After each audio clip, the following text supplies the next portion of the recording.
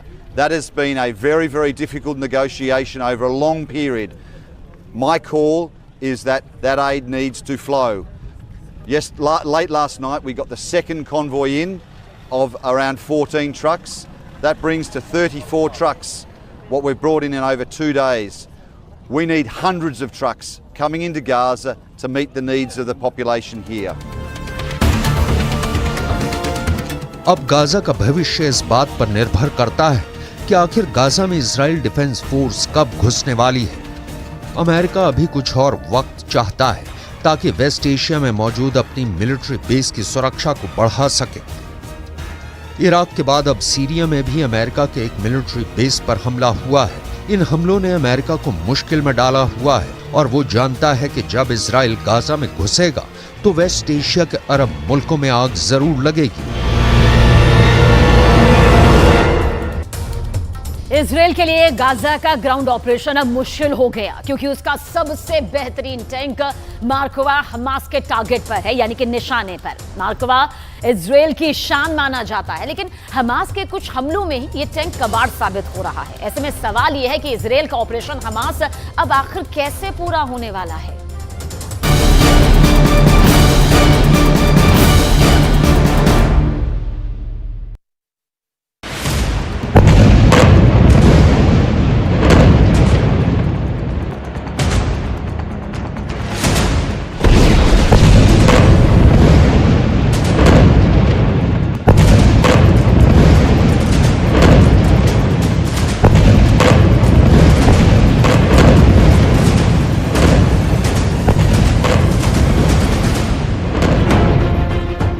Israel अगर Gaza में घुस गया तो उसकी सबसे बड़ी ताकत ही उसकी सबसे बड़ी कमजोरी बन सकती है।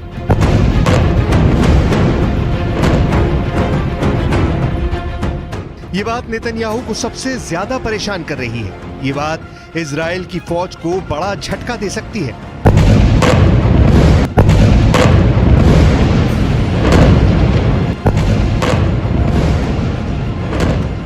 इस वीडियो को देखकर नेतन्याहू बहुत हैरान है।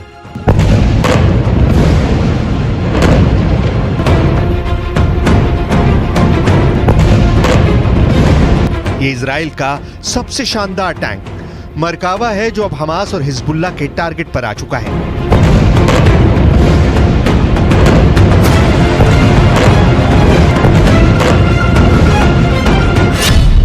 किसी भी ग्राउंड ऑफेंसिव यानी गाजा में घुसकर ऑपरेशन करने के लिए इजराइल को 3 चीजों की जरूरत है।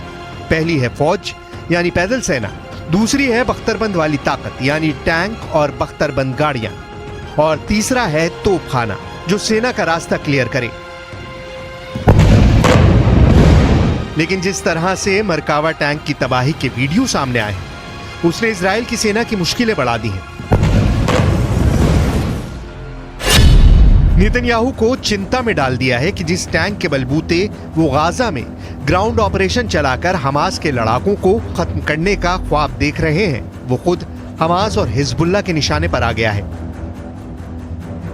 पहले देखिए हमास ने किस तरह इजराइल के मरकावा टैंक को तबाह कर दिया। ये एक क्वाडकॉप्टर ड्रोन पर लटकता हुआ एंटी टैंक रॉकेट है। ये ड्रोन इस आरपीजी के रॉकेट को ऊपर से टैंक पर गिरा देता है और फिर होता है ऐसा धमाका जिससे टैंक का एक हिस्सा पूरी तरह बर्बाद हो जाता है। एक बार फिर देखिए।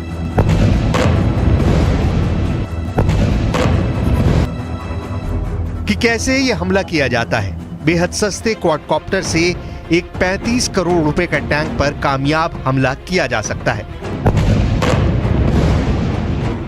हमास ने दिखाया है कि उसके क्वाडकॉप्टर गाजा के आसपास ऐसे रॉकेट लेकर मंडरा रहे हैं। इस तस्वीर में 3 क्वाडकॉप्टर हैं और तीनों पर आरपीजी रॉकेट लटके हुए हैं। अब देखिए हिजबुल्लाह कैसे चुन चुन कर इजराइल के मरकावा टैंक को फोड़ रहा है। ये दुनिया को दिखाने की कोशिश है कि इजराइल का महान मरकावा टैंक उनका कुछ नहीं बिगाड़ पाएगा।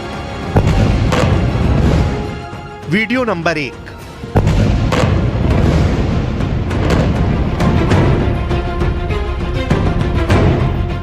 Video number 2।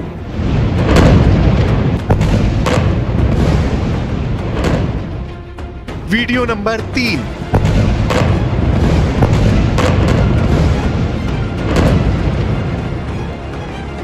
Video number 4।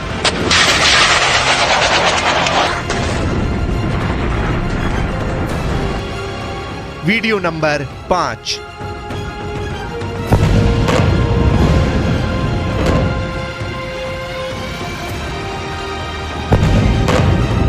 ये वीडियो किसी भी टैंक पावर का हौसला तोड़ सकते हैं। ऐसे हर वीडियो में फायर होने वाले मिसाइल टैंक क्रू को अपना टैंक छोड़कर भागने पर मजबूर कर सकती है। इजराइल के टैंक को निशाना बनाने के लिए हिजबुल्लाह 3 तरह के एंटी टैंक मिसाइल का इस्तेमाल कर रहा है। पहला है कॉर्नेट, जिसकी रेंज 5 किलोमीटर तक है। ये रूस की मिसाइल है, लेकिन अब ईरान इसका देसी वर्जन दहलाविया तैयार कर चुका है और ऐसी बहुत सी मिसाइल अब हिजबुल्लाह के पास हैं। दूसरी है BGM-71 टो anti tank guided missile, range है 3.5 किलोमीटर। यह अमेरिका में बनी मिसाइल है, लेकिन अब इसकी नकल ईरान तैयार कर रहा है और उसने हिजबुल्लाह को सप्लाई की है। तीसरी है 85 कॉनकूस, रेंज 5 किलोमीटर। यह भी रूस ने बनाई है और अब ईरान में ये तोसान नाम से तैयार की जाती है। एंटी टैंक गाइडेड मिसाइल से हिजबुल्लाह और हमास मरकावा टैंक को निशाना बना रहे हैं। हालांकि एंटी टैंक मिसाइल से बचने के लिए मरकावा में ट्रॉफी मिसाइल डिफेंस सिस्टम लगाया गया है। ऐसा सिस्टम आज दुनिया का हर टैंक कमांडर अपने टैंक पर देखना चाहता है।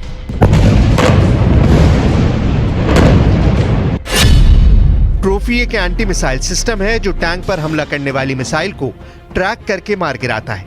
ये एक तरह का रडार है जो दुश्मन की मिसाइल को ट्रैक करता है और फिर टैंक में क्लोज इन वेपन सिस्टम उस मिसाइल पर गोली बरसा देता है, जिससे वो मिसाइल रास्ते में ही तबाह हो जाती है।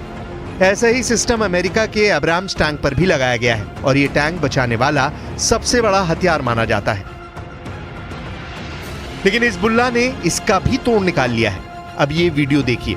इजराइल के मरकावा टैंक पर हिजबुल्लाह एक साथ 2 कॉर्नेट मिसाइलें फायर करता है। ऐसा इसलिए क्योंकि मार्कोवा में लगा ट्रॉफी सिस्टम एक मिसाइल को ट्रैक करने और उसे हवा में ही मार गिराने के बाद दूसरे हमले के लिए तैयार होने में वक्त लगाता है। टैंक में लगे ट्रॉफी सिस्टम को रीलोड करने में 2 सेकंड का वक्त लगता है। यही बात हिजबुल्लाह को पता चल गई और उसने 2 मिसाइलों को एक साथ फायर करने की रणनीति बनाई। जब तक ट्रॉफी सिस्टम रीलोड होता है तब तक बहुत देर हो चुकी होती है और दूसरी मिसाइल सीधे टैंक को हिट करती है। उसके बाद जो होता है उसका अंदाजा आप इस तस्वीर को देखकर खुद लगा सकते हैं। अभी तक हमास पे जो हमला इजराइल ने किया है वो ज़्यादातर हवाई बमबारी की है, जिसकी वजह से गाजा की ज़्यादातर इमारतें तबाह हुई हैं और लोगों की जान गई है। लेकिन इजराइल का असल मकसद तब पूरा होगा जब गाजा की ज़मीन पर उसका कब्जा होगा। लेकिन सवाल यह है कि इजराइल को ये करने में कितना वक्त लगेगा, आखिर इजराइल की ताकत क्या है और गाजा पर कब्जा करने में इजराइल कितना समय लेगा। हमास और हिजबुल्लाह अब मिसाइल के साथ ही ड्रोन से भी इजराइल के टैंक को निशाना बना रहे हैं। हमास ने इसका वीडियो भी जारी किया है। वीडियो में दिख रहा है कि हमास ने अब अपने जवारी ड्रोन से हमले शुरू कर दिए हैं। हमास एक के बाद एक कई ड्रोन को लॉन्च करता है। ड्रोन लॉन्चिंग का वीडियो कहां का है इसकी जानकारी नहीं है। बेन्यामिन नेतन्याहू ने अब अपना सबसे खतरनाक खौफनाक बॉम्ब तैयार कर लिया। ये एक ऐसा बॉम्ब है जो जमीन के 60 मीटर अंदर जाकर जोरदार धमाका करता है। दुनिया इसे बंकर बस्टर के नाम से भी जानती है। नेतन्याहू अब इसी बॉम्ब से हमास की सुरंग वाला नेटवर्क तबाह करना चाहते हैं।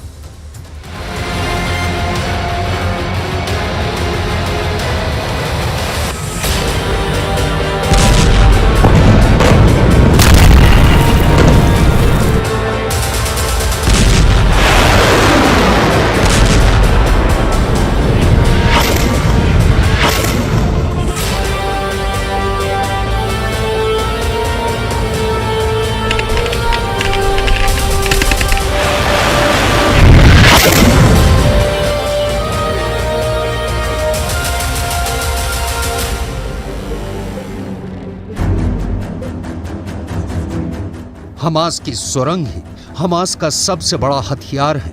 इन्हीं सुरंगों में ही हमास के हमलावर ताक लगाए बैठे हैं। इस सुरंगों के नेटवर्क को इस्तेमाल करते हुए ही हमास इजराइल की सेना को घेर कर मारना चाहता है। सवाल है कि ऐसे में इजराइल कैसे सुरंगों के नेटवर्क को तबाह कर सकता है? तो जवाब है BBB यानी बंकर बस्ट बम।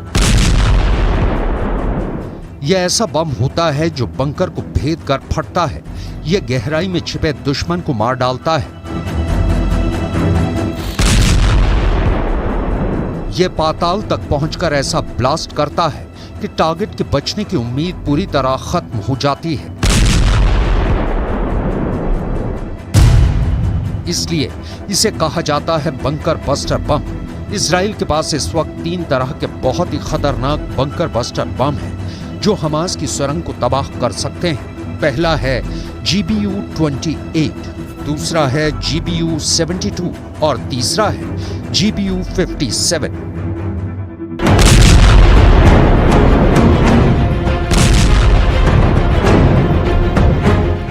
इजराइल की एयरफोर्स इस वक्त गाजा की इमारतों को मलबे में तब्दील कर रही है। इसमें ज्यादातर धमाके ऐसे हैं जो हमास की बजाय आम लोगों को निशाना बना रहे हैं। 5000 से ज्यादा मौत हो चुकी हैं और इनमें हमास के गिने चुने कमांडर मारे गए हैं, जबकि इजराइल की बमबारी में 2000 से ज्यादा बच्चों की जान जा चुकी है। दरअसल हमास की पूरी ताकत इस वक्त सुरंगों में छिपी हुई है और यही नेतन्याहू के लिए सबसे बड़ा खतरा है।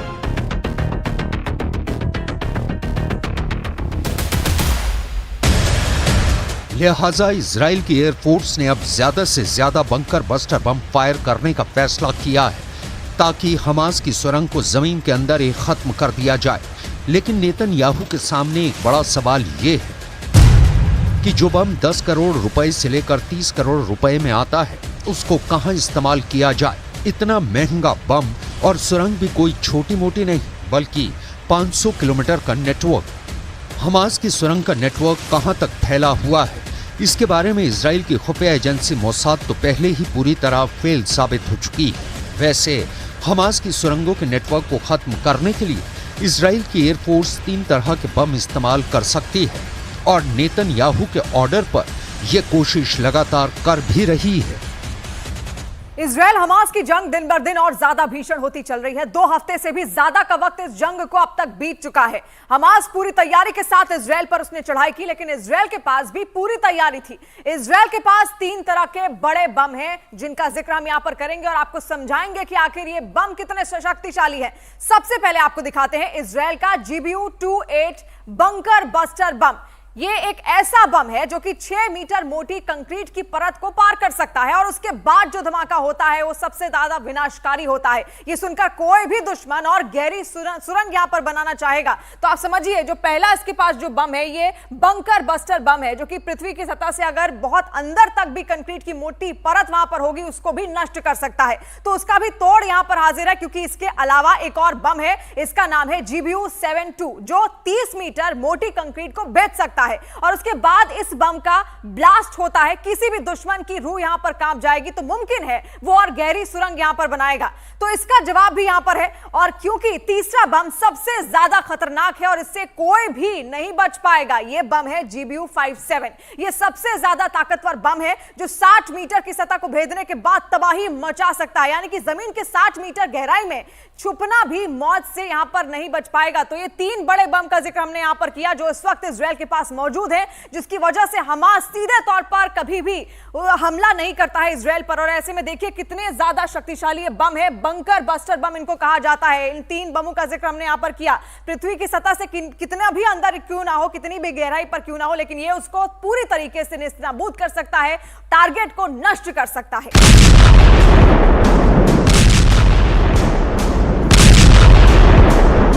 ये बम जिस गहराई में जाकर फटते हैं वहां कुछ भी नहीं बचता।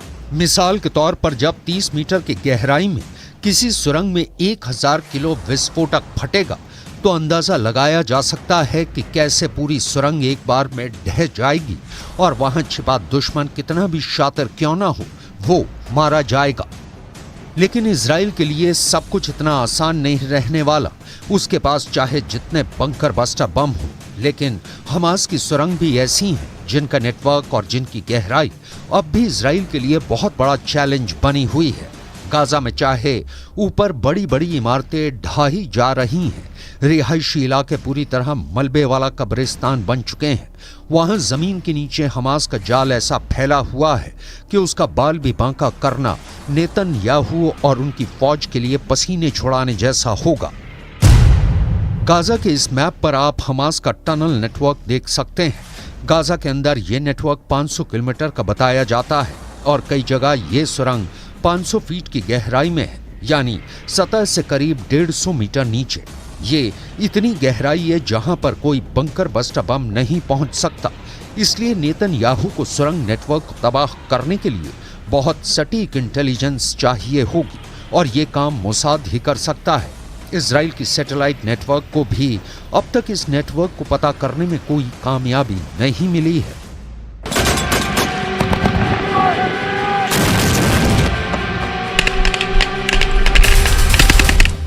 फिलहाल इजराइल के सामने गाजा के अंदर हमास सबसे बड़ा दुश्मन है, तो गाजा के बाहर हिजबुल्लाह ताक लगाए बैठा है कि कब इजराइल पर हमला किया जाए। यही वजह है कि इजराइल और लेबनान के बॉर्डर पर इस वक्त ऐसी आग लगी हुई है जो पूरे पश्चिम एशिया को अपनी जद में ले सकती है।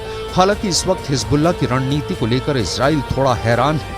इजराइल के ठिकानों पर हमले के बाद जवाबी कार्रवाई हुई तो हिजबुल्लाह के 24 लड़ाके मारे गए।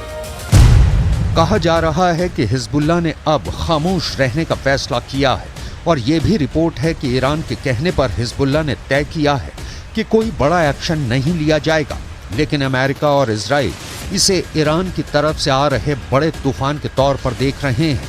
ऐसा तूफान जिसमें हिजबुल्लाह अब तक का सबसे बड़ा हमला कर सकता है।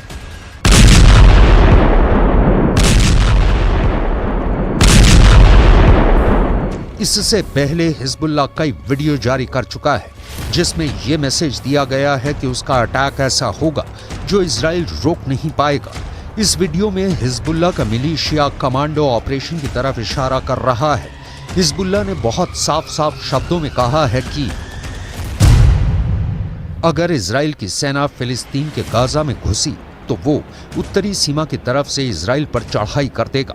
इजराइल और लेबनान के बीच करीब 130 किलोमीटर लंबा बॉर्डर है और यहाँ संयुक्त राष्ट्र की शांति सेना तैनात रही है। इसमें भारत की फौज भी शामिल है। इस वक्त इजराइल को गाजा से ज्यादा इस बॉर्डर की टेंशन है, क्योंकि अगर इजराइल गाजा में घुसा तो हिजबुल्लाह उत्तर की तरफ से इजराइल से हमला बोल देगा। एक हफ्ता बहुत खूनी बीता, लेकिन अब जैसे इजराइल और लेबनान का बॉर्डर ठंडा नजर आ रहा है, क्या ये वाकई बड़े तूफान से पहले की बड़ी खामोशी है?